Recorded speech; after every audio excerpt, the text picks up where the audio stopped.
Hey everybody, it's Jang from JangBricks.com with a look at a LEGO Classic Space set from 1985. This one is called the Crater Crawler and it came with 32 pieces. Now think about it, 1985 was 7 years after the introduction of the whole space theme, the whole Legoland space theme. So to see something that's still a mostly gray, small little set like this 7 years later is a really good thing.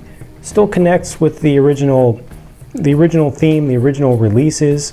You know, it's just a small little thing that allows you to get something for space for cheap.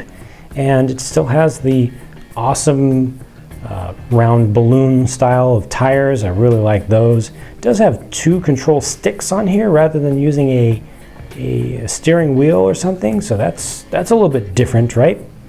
It does not have any articulation in the middle like some of these types of things would have, where you actually be able to steer the wheels, but it's an interesting looking thing for sure. It's got little boosters in the back and some kind of scanner, I think, in the front. This is probably supposed to be for communication, although I don't know exactly what the red is all about, but it looks cool.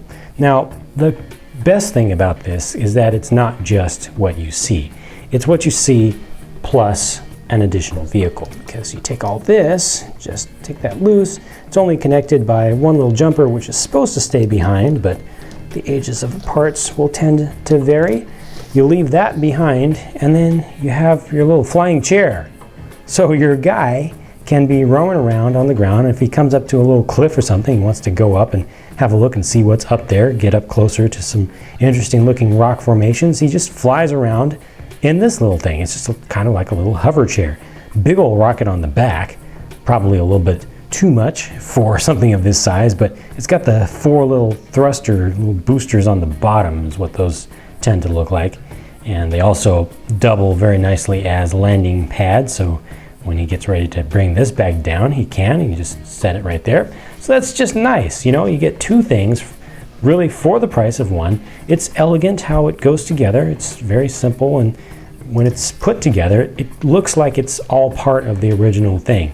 If you didn't know that would come out originally, you might think of, oh, that would kind of be interesting if it did, but you don't necessarily expect it to be part of the official build. So that's pretty cool, a little transforming feature there.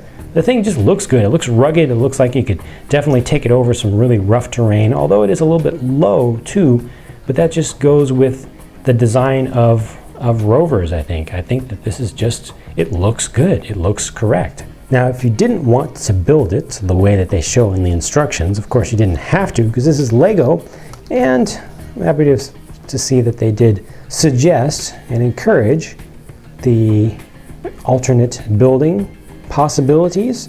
It's just a little bit different with the this thing in the middle is kind of looking like it could be some sort of sensor.